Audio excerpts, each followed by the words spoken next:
Bob, thank you so much for coming in and sitting down with us. Well, this is a rare opportunity and a great pleasure to participate in one of the Spy Museum's very special programs. Thank you. You had a background in agency operations for about 25 years. And then suddenly you were asked to be the deputy of the Office of Technical Service, and then eventually became its director. How did that come about?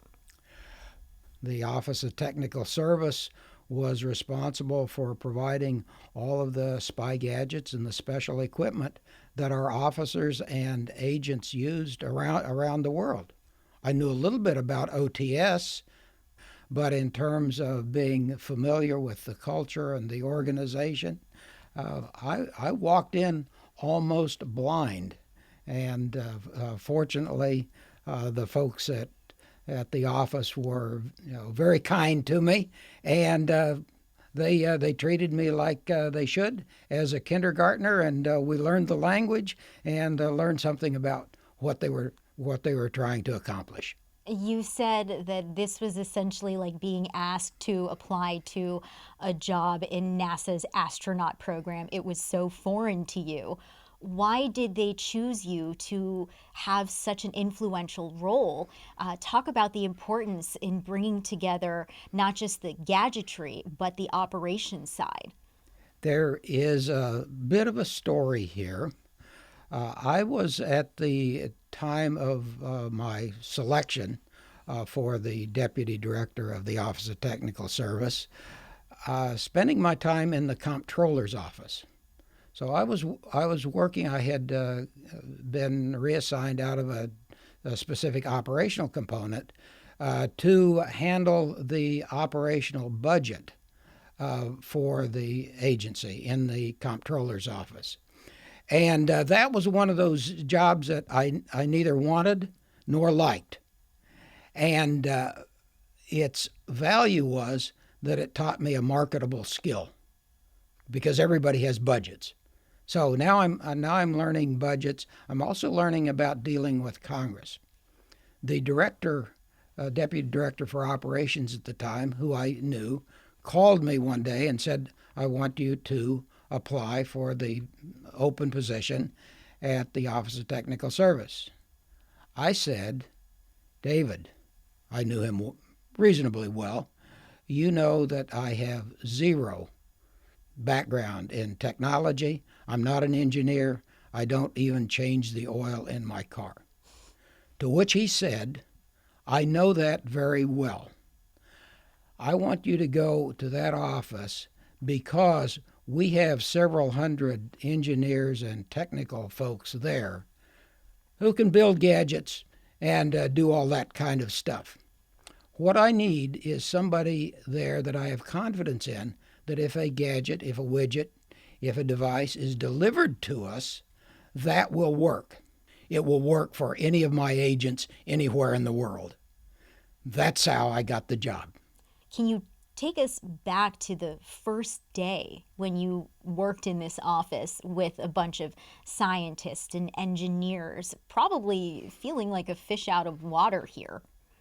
Well, the first thing I did when I got to the office was to visit as many of the engineers or as many of the laboratories that we had as I could. But as I went around and talked to each of the components, the various people that I would be working with, they were uniformly generous and helpful. Now, what I did learn one thing though.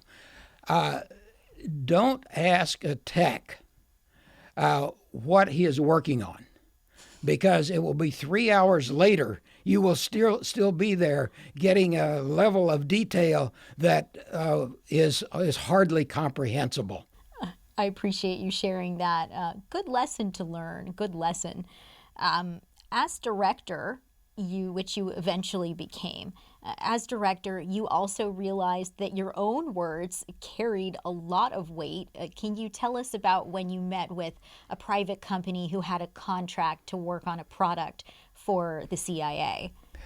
So one day, as I frequently did, I went to visit one of our contractors who was working on a special device, a black box for us. And that particular black box had a configuration, a rectangular configuration. Maybe let's say it was 6 by 6 inches by 4 inches by 4 inches. Standard black box.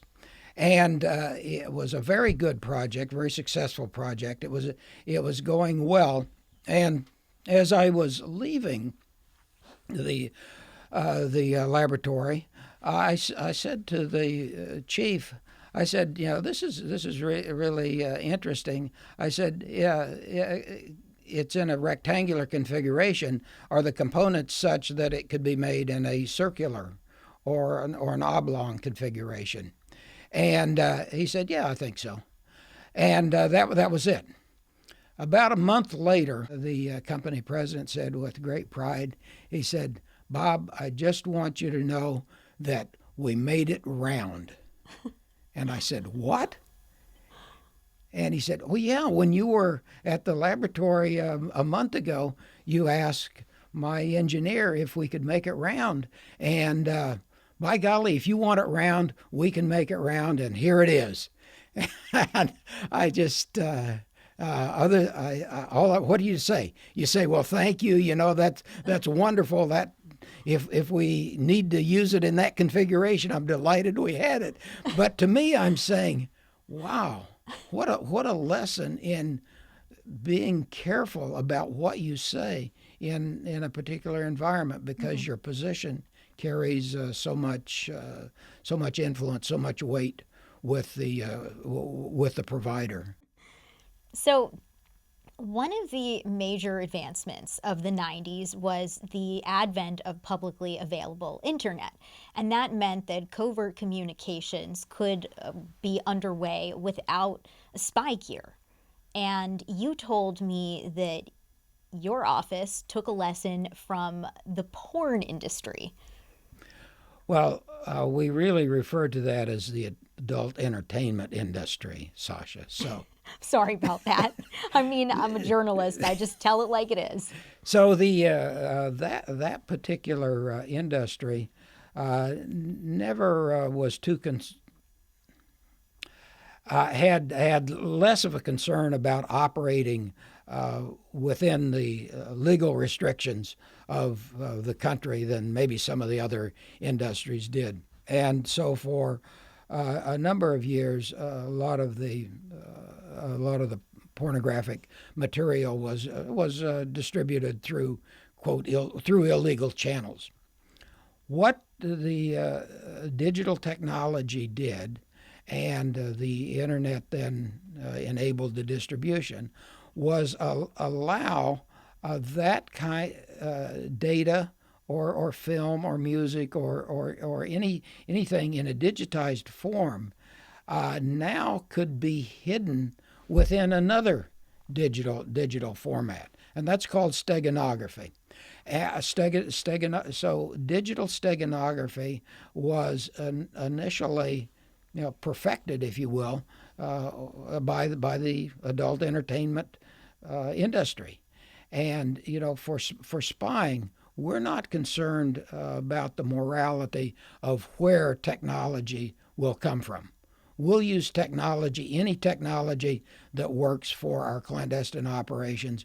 We are happy to adapt it regardless of its mother or father. But, on the other side of that, in 1996, there were hostages who were taken by a Peruvian Marxist-Leninist terrorist group. And in this story, there was one man, a hostage, who ultimately ended up talking to a crucifix, and that had to do with your office. Can you tell us that story? When the hostages were taken during a Christmas party at the Japanese embassy in Lima in 1996, they were being held in a compound in a compound that housed about I think there were about 70 hostages at the time.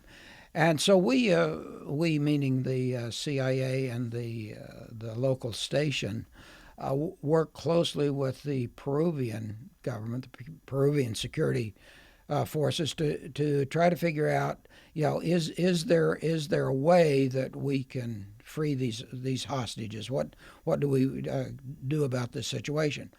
Well, it became apparent that nothing quickly could be done without risking the lives of everybody involved.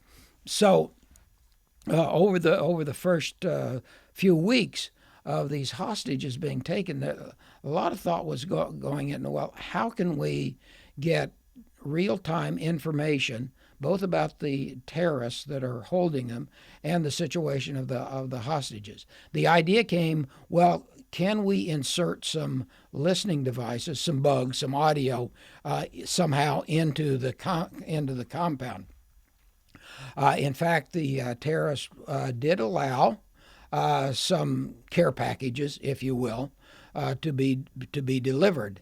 And one of the ideas that an officer had, a technical officer had, was, well, why don't we put a bug, a listening device with a transmitter, in something that would likely be used by the hostages? Well, what would that be? And the idea was, well, how about a crucifix? Because most of the hostages were practicing Catholics. So in fact, we did that, and the crucifix was delivered. Now the question was, how will any of the hostages know that there's a bug in the crucifix? One of the hostages had had some prior experience with what do you do if you're hostage taking, and one of the pieces that he remembered was, well, they might put a listening device in, so be aware of what might contain a listening device. And so he had been going around in different places in the captivity and in the compound, and saying, if you hear me play a certain anthem at 6 in the morning. And so he did that. He had been doing that for several days. And one day he did that in front of the crucifix. So we heard that, played the anthem the next day, and at that point, the hostage, as I like to say, became very devout.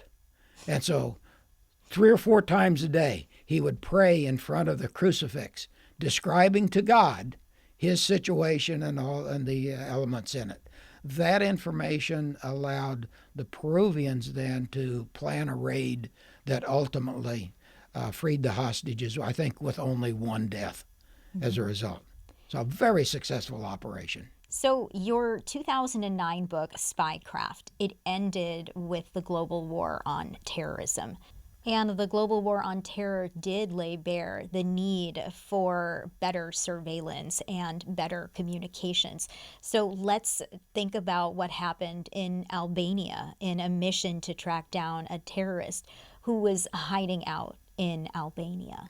We had received information that one of the known terrorists had departed the Afghanistan-Pakistan area and was somewhere in Europe. We didn't know exactly where he was in Europe, but we knew we knew of his family. We knew of some relatives. The operational concept was, well, let's get something to one of his relatives, who will then deliver it to him, and we will. In this package, we will include a tracking device, and we will also include a transmitter. Now, there was a bit of a technical issue because of potential frequency interference between if you have a communications device as well as a tracking device in close proximity. But we solved that problem. And the idea was, well, we're going to give this gentleman a Terrorist of the Year award. We made a very nice wooden plaque that without saying the word terrorist, but for your exceptional service, kind of language on it in his language, of course. Here is a gift from you. What we believed and what was true, and we helped make it true, was that he would receive that, thinking that there was money concealed in the device.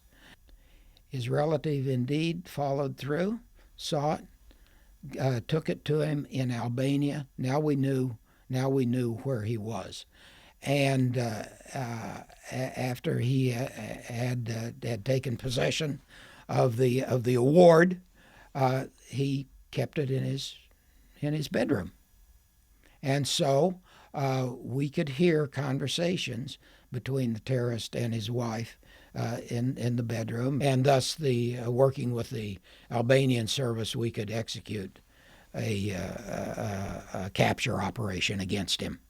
And tell us a little bit about that capture operation, because this was not necessarily, shall we say, cut and dry.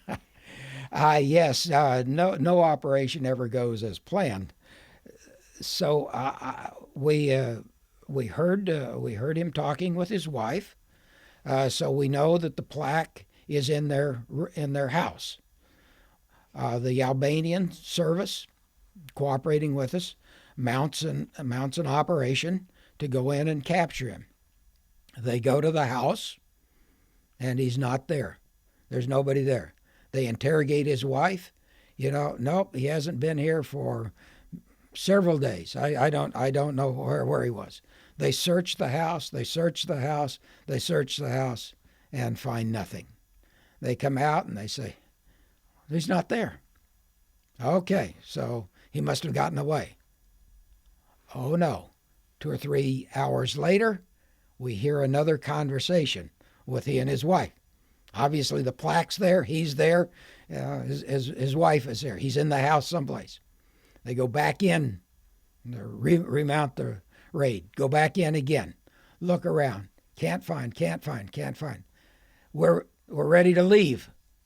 And then one of the officers noticed that there is a washing machine in the bedroom. And he decides, for some reason, just to try to move the washing machine. And the washing machine is very, very heavy. So he can't move it. And so at that point he says, there's something wrong here. And the terrorist himself suddenly appears from the washing machine, and he's armed, and he fires a couple of shots, but given the armament of those who had come on the raid, he was quickly shot and killed, and so that was kind of the end of the terrorist in the washing machine. Terrorist of the Year, laundering himself. This philosophy of de-sophistication on some of the OTS's innovation was particularly important in the global war on terrorism. And there was one operation in Afghanistan that was very much proving of this. Can you tell us about that? OTS has a history of not only making sophisticated technical devices, but also making devices that are much less sophisticated than they might originally have been thought to be. We wanted some of our agents, some of our assets, who were tribesmen, nomads, no familiarity with English or really with high technology. We wanted to give these assets equipment that would identify where various locations, where they were located. They would be going into areas that where Al-Qaeda may or may not have been. They were going to areas that would be potential targets for us. So we wanted them to be able to record the GPS coordinates on those locations. Garmin was one company that had excellent devices for this. but the level of capability of these garments were such that it simply confused our potential agents, our assets. We needed to simplify that particular device, and so the technical challenge of it was how do we make this thing not work nearly as well as as it had been designed to do.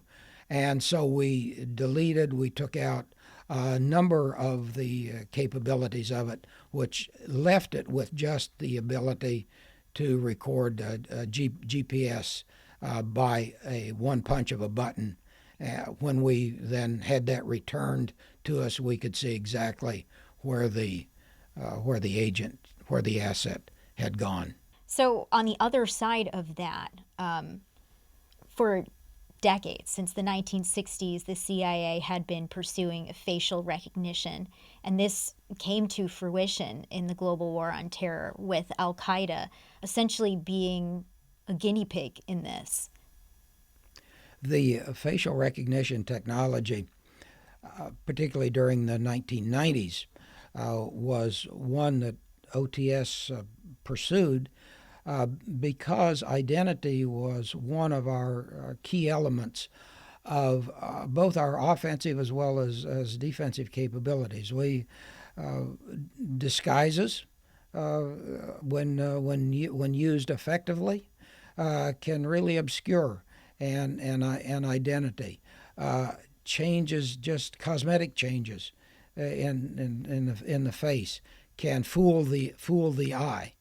It can fool the eye more easily than it can fool a digital recognition system. So we spent a lot of time working on that, and we had then a system that we had demonstrated had very high reliability. And when 2001 happened, there was the capture of a large number of Al Qaeda fighters in Afghanistan. The challenge became, can we conclusively identify who these are?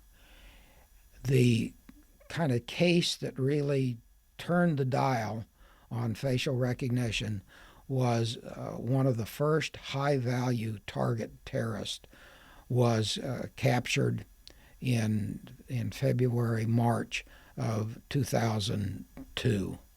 And we weren't sure who he was. He was using alias, but it was the facial recognition software that we applied to the images we had that we then could conclusively identify him as the individual, and his subsequent interrogation produced really valuable information that eventually led us to the capture of KSM, the operational planner for 9/11.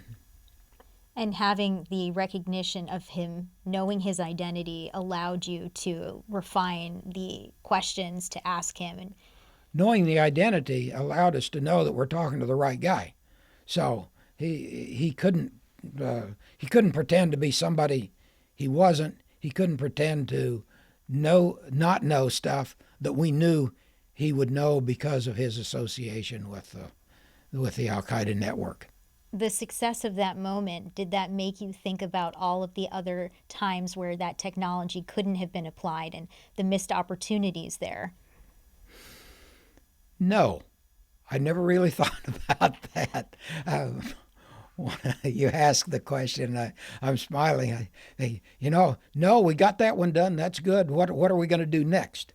And really what we did next was begin a biometric collection program against all of the captives, the Afghani captives, because the thought was, and it proved to be correct, that some of these fighters that had been captured would subsequently be released, and we would see them fighting again. under another name, under another alias or something like that. But now we had a biometric database that if we picked up a person subsequently and say, well, haven't you been around before? We could verify, yes, yes, indeed, he was part of the group that we had seen previously in Afghanistan. So OTS was not only enabling the concealment of its own officers and agents, but also trying to stop groups like Al Qaeda from concealing their identities with facial recognition and biometrics. Yes, and we had been doing that. This was an extension of programs that we had stretching back into the late 1970s when terrorism, after 1972 and the Munich Olympics, the kind of international terrorism, hot topic. And how do you identify terrorists who are attempting to cross borders, going from one country to another? So OTS began working on that problem in the mid 1970s. What we were seeing in 2002, 2003 was an extension of that program. I mean, when we talk about facial recognition and biometrics, these are things that have evolved even since this time. This technology continues to be with us. What is the shelf life of these gadgets, of these innovations? Do they continue to hold value, or do they expire as the years pass by and technology advances? There are two answers to that question. One answer is if it worked once, it's never obsolete. The second is that the technology is driving spy gear now in a different way than it did when I was director of OTS. When I was director at OTS, we were looking at technologies and we say, well, how can we apply these to spy gear? Today, the technology itself is spy gear, and I understand my thought would be that the question is more how can this technology be used in a clandestine way? We're not fooling with the technology as much as we're fooling with the tradecraft of the technology.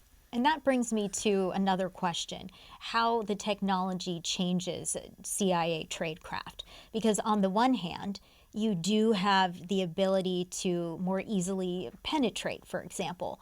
On the other hand, you also have ubiquitous technical surveillance, which makes it harder for an officer to be undercover.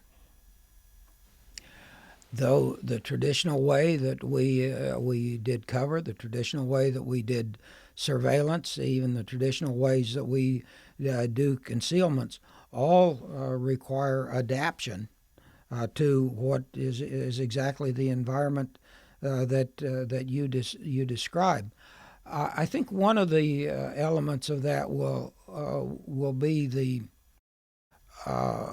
that every operation will increasingly need to be unique, and so you can't we aren't going to be able to do the same thing in multiple ways.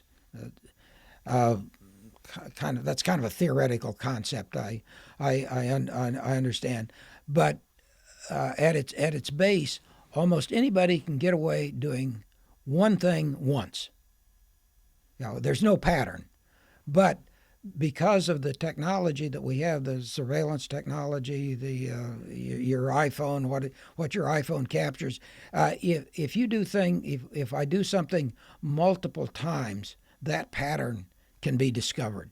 So I suspect that many of our operations now are one and gone, and we've used that one up, so do something else different the next time. That really raises the bar on how to be creative. I mean, I think about what your office did and does, and the fact that it has to constantly push the bar in its ingenuity. How does that keep happening time after time, operation after operation? And I think 30 years ago we pushed the bar. Now the bar is being pushed for us. I mean, we sometimes I think likely we're probably having to catch the bar. We're not pushing. In many instances, we're not pushing it. Uh, AI is probably the most recent, a great example of that. That we AI was not developed as an operational tool, but AI will now be adapted to be an operational tool. Uh, I'm not at all sorry I'm retired. On the other hand, it would really be interesting to work on these kinds of problems today. It certainly would. I mean, between 1995, when you first joined Yes. OTS, and 2003, when you left, the changes from the national security priorities to the advancements in technology, what was that like for you? And then, if you could imagine what it would be like today with AI and fears of quantum computing and all the other things that are out there that are just eventualities or inevitabilities.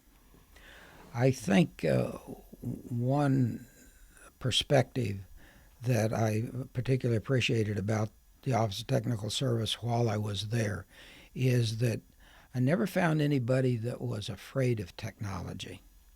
We were only afraid that we wouldn't catch the front edge of the wave of technology.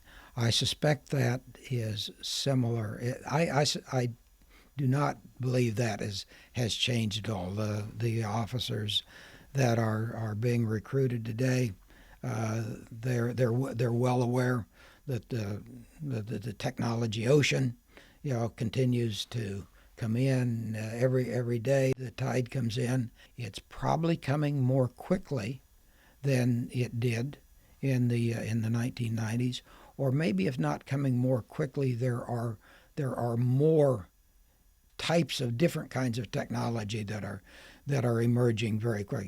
What you go from chemical to chemistry to biology to mechanical engineering to electrical engineering to computer networks to AI to generative intelligence. All of those sorts of things. They aren't coming in sequence. They're all coming together. I will note that as we sit here, it's just been a few days after China used AI as a way to launch cyber attacks, first in the globe. But I digress. No, and that is it's an important point because any offensive capability is very quickly challenged by a defensive capability. So if you can use AI to do that, to launch a cyber attack, you can use AI to defeat a cyber attack. That bar keeps getting pushed. It is push, push, push. Yes. Bob, thank you so much for taking us into the Office of Technical Service. Really appreciate you sitting down with me. Well, this was an enjoyable conversation, very comfortable, and my thanks to the International Spy Museum for sponsoring this as well as the scores of other podcasts and educational programs that you're so wonderfully doing. Thank you.